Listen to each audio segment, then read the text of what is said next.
अस्सलाम वालेकुम दोस्तों।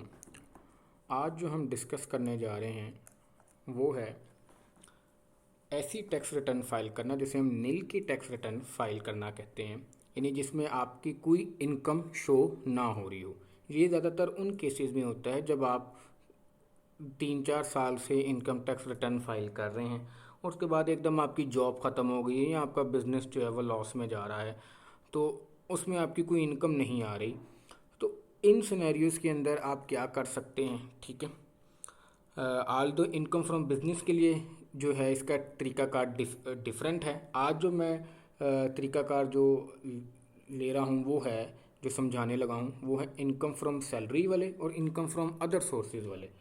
वो जो लोग अगर कहीं पे जॉब कर रहे थे और एकदम उनकी जॉब जो है वो ख़त्म हो गई है, तो अब इनकम तो उनके पास नहीं है, तो अब वो टैक्स रिटर्न में क्या लिखें और किस तरीके से टैक्स रिटर्न फाइल करें, और नील की टैक्स रिटर्न क्या होगी उनके लिए। या इनकम फ्रॉम अदर सोर्सेज से थी, वो कहीं से इनकम लेते थे, किसी इवन के कहीं से लोन लेते थे, अब उनको लोन नहीं मिल रहा है या वो जो है वो वापस कर रहे हैं। तो ये सारी सिनेरियोज़ के अंदर हम क्या कर रहे हैं।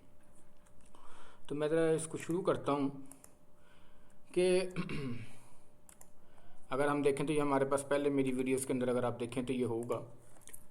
अब ये कह रहे हैं कि इनकम जो है वो उसकी कोई नहीं है, ठीक है, ज़ीरो इनकम है, लेकिन घर का खर्चा तो ज़ाहिर है चल रहा है, ज़िंदगी तो चल रही है। वो उसने 1 लाख रुपया खर्च किया है साल का, ये भी मैं एक बिल्कुल मिनिमम अमाउंट्स के साथ जो है वो चल रहा हूँ, ठीक है। इस वक्त अब उसके बैंक में जो है वो 1 लाख रुपया पड़ा है इस साल, और कैश भी उसके पास 1 लाख रुपये हैं। पहले जो उसके एसेट्स थे वो थे 3 लाख के, ठीक है। ज़रा इसको देखिए कि इनकम इस वक्त कोई नहीं है अब उस शख्स की, घर का खर्चा उसका साल का 1 लाख रुपये, ये जितनी टैक्स रिटर्न होती है साल की होती है। सो हम इसमें कोई चीज़ मंथली का नहीं कर रहे। 1 लाख रुपया उसका साल का खर्चा हुआ। इस वक्त जो उसके बैंक में 1 लाख रुपया पड़ा, कैश भी 1 लाख रुपया पड़ा है, और प्रीवियसली पहले जो थे वो 3 लाख थे। अब कैसे टैक्स रिटर्न फाइल करना शुरू करेंगे, इसकी ज़रा वर्किंग भी मैं आपको समझाता हूँ कैसे करेंगे और क्या करेंगे।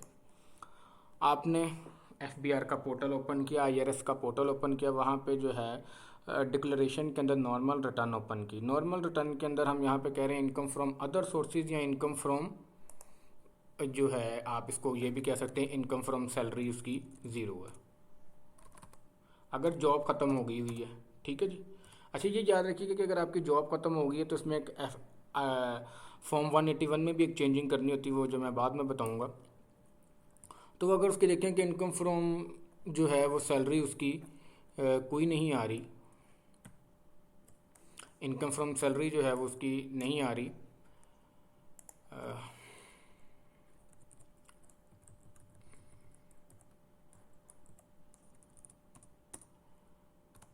ज़ीरो आ रही है, तो ये अब उसकी सारा कुछ ज़ीरो है। इनकम फ्रॉम अदर सोर्सेज भी या इनकम फ्रॉम सैलरी भी, टोटल इनकम ज़ीरो है।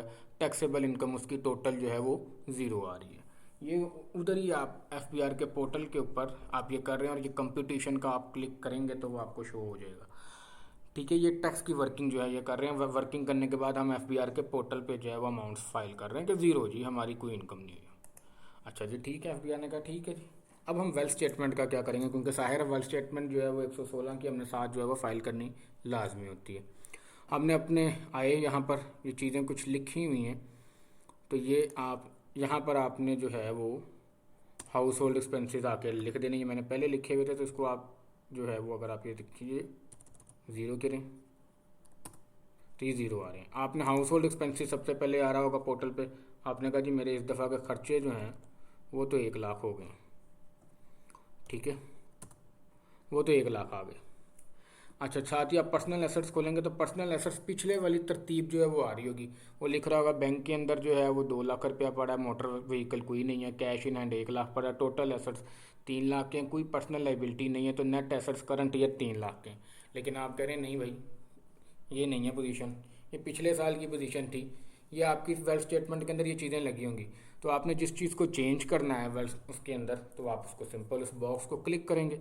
आप कह रहे हैं नहीं जी अब कैश इन हैंड 1 लाख है, लेकिन ये जो है ये 2 लाख नहीं है भाई, ये 1 लाख है, तो सिंपल इसको 1 लाख कर दीजिए। अब आपके टोटल एसेट्स 2 लाख के शो हो रहे हैं। ठीक है, लाइबिलिटीज़ कोई नहीं है, अभी हम इसको सिंपल रख रहे हैं और net asset current year 2 lakh आ रहे हैं। आगे मैं अगली जो जो वीडियो जो ट्यूटोरियल दूंगा उनके अंदर नेट एसेट्स को लाइबिलिटीज़ को भी जो है वो शामिल करूंगा। अब रिकॉन्सिलेशन भी साथ फाइल करनी होती है। तो आप कह रहे हैं कि इस साल एसेट 2 लाख के हैं, पिछले साल 3 लाख का था, डिक्रीज कितना आया 1 लाख का।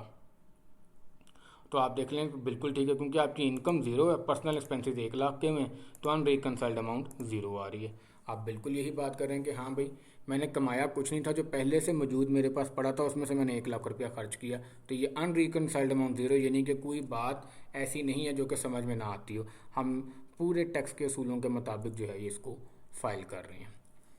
अच्छा जी, यहाँ तक ये हम ये कर रहे हैं कि इनकम फ्रॉम आप अदर सोर्सेज से या इनकम फ्रॉम सैलरी से अगर ले रहे हैं और अब आपकी इस साल कोई इनकम नहीं हुई, तो आप इसके टैक्स रिटर्न जो है वो इस तरीके से फाइल कर देंगे। ठीक है जी, उम्मीद है कि आपको ये पसंद आई होगी।